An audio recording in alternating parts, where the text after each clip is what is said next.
আসসালামু আলাইকুম traders, welcome back to Friends Trader. আজকের এই ভিডিওতে আমরা আলোচনা করব আগামী সপ্তাহে জিবিপি ইউএসডি মার্কেট কোথায় যেতে পারে এবং কোন কোন গুরুত্বপূর্ণ লেভেল আমাদের নজর রাখা উচিত। তাই ভিডিওটি শেষ পর্যন্ত দেখো, কারণ আমি দেখাবো কোন জায়গা থেকে বাই বা সেলের সুযোগ আসতে পারে। গত সপ্তাহে জিবিপি ইউএসডিটি মার্কেট বেশ ভালো ভলাটিলিটি দেখা গেছে। মার্কেটে গুরুত্বপূর্ণ সাপোর্ট এবং রেজিস্ট্যান্সে লেভেলে রিঅ্যাক্ট করেছে। এই মুহূর্তে মার্কেট একটি গুরুত্বপূর্ণ জোনে আছে, তাই আমাদের দেখতে হবে মার্কেট কন্টিনিউশন করবে নাকি রিভার্সাল দেবে। চলো একসাথে আমরা ডেইলি টাইম ফ্রেমে সাপোর্ট আর রেজিস্ট্যান্স জোনস মার্ক করি। ওকে, ডেইলি সাপোর্টে আমরা এখানে মাইনাস সাপোর্ট জোন ফার্স্টে মার্ক করলাম। ওকে, তারপরে আমরা রেজিস্ট্যান্স জোন মার্ক করলাম, তারপরে আমরা অরিজিনাল সাপোর্ট জোন বা মেইন সাপোর্ট জোন মার্ক করলাম। ওকে, আমি এখানে কেন মার্ক করছি? মার্ক করছি এই কারণে যে প্রাইস এখানে অনেকবার রিজেকশন দিয়েছে। যেমন প্রাইস এখানে সাপোর্টে এখানে একবার রিজেকশন দিয়েছে। ওকে, যদি মাইনাস সাপোর্ট দেখি, মাইনাস সাপোর্ট এখানে একবার রিজেকশন দিয়েছে, এখানে একবার রিজেকশন দিয়েছে, এখানে রিজেকশন দিয়েছে। যেহেতু মাইনাস সাপোর্টটা আমার ব্রেক করে ফেলেছে, সেহেতু এটা এখন আগের সাপোর্ট যেহেতু ব্রেক করে ফেলছে, তাই এটা মাইনাস সাপোর্ট ধরে আমরা এখন মেইন সাপোর্ট জোন এটা ধরলাম।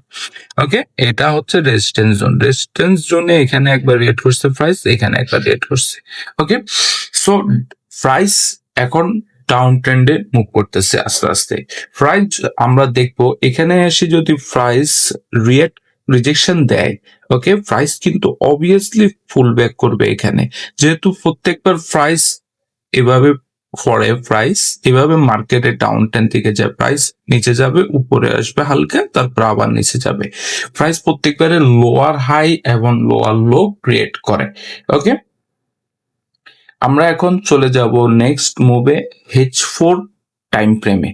H4 টাইম ফ্রেমে আমরা দেখতে পাচ্ছি প্রাইস কিভাবে হচ্ছে যে আস্তে আস্তে নিচে থেকে যেতেছে। সো প্রাইস প্রত্যেকবারে যখন দেখো তোমরা H4 এর প্রাইস এখানে রিঅ্যাক্ট করছে, এখানে রিঅ্যাক্ট করছে। ওকে, তার মানে আমরা সেম জোনটা ডেইলিতে যেটা মার্ক করছি H4 ও সেম রেজিস্ট্যান্স জোনস। ওকে, প্রত্যেকবার প্রাইস এখানে আসছে, এখানে আসছে, এখানে রিজেক্ট দিছে, এখানে আবার গেছে প্রাইস। ওকে, আবার প্রাইস এখানে আসছে। এখন যদি প্রাইস এই সাপোর্ট জোনটাতে আসি, যেহেতু আগেও এখানে সাপোর্ট জোনে রিঅ্যাক্ট করছে, প্রাইস যদি এই সাপোর্ট জোনে রিজেকশন দেয়, তাইলে প্রাইস ফুল ব্যাক হয়ে এখানে আসবে। ওকে, প্রত্যেক সময় হায়ার টাইম ফ্রেম অ্যানালাইসিস করা উচিত, তাহলে বুঝতে পারবা প্রাইস স্ট্রং রেজিস্ট্যান্স এরিয়া কোন জায়গায় আছে, স্ট্রং সাপোর্ট কোন জায়গায় আছে। যদি এই রেজিস্ট্যান্স ব্রেক করতে না, এই সাপোর্ট জোন ব্রেক করতে না পারে বা পারে, তাহলে প্রাইস কিন্তু বিয়ারিশ এ থাকবে।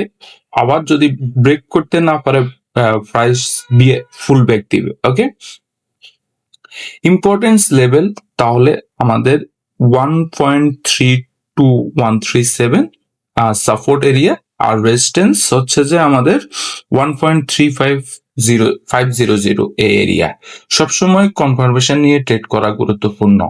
ট্রেডিং সিনারিও, ওকে, পিয়ারিশ সিনারিও, প্রাইস যদি এখন এখানে ব্রেক করে সামনের সপ্তাহে, তাহলে আমরা এটা সেল এন্ট্রি নিব। আর যদি প্রাইস এখানে ফুল ব্যাক করে, তাহলে যদি প্রাইস এখানে রিজেকশন দেয়, তাহলে যাই আমরা আবার সেল ট্রেড নিব। আর যদি প্রাইস এখানে ব্রেকআউট করে ফেলে, তাহলে আমরা কন্টিনিউয়াস বাই করব। ওকে, রিস্ক ম্যানেজমেন্ট মনে রাখবে ট্রেডার্স, কোনো ট্রেডে 1% থেকে 2% বেশি রিস্ক নেওয়া উচিত না, কারণ ট্রেডিং এর ডিসিপ্লিন রিস্ক ম্যানেজমেন্ট খুবই গুরুত্বপূর্ণ। ওকে, এটাই ছিল আগামী সপ্তাহে জিবিপি ইউএসডি মার্কেট অ্যানালাইসিস। ভিডিওটি ভালো লাগলে অবশ্যই লাইক করো, চ্যানেল ফ্রেন্ডস ট্রেডার সাবস্ক্রাইব করো, এমন কমেন্ট করে বলো তোমার মতো মার্কেটে বলিস না বিয়ারিশ। সবাইকে ধন্যবাদ, হ্যাপি ট্রেডিং, আসসালামু আলাইকুম।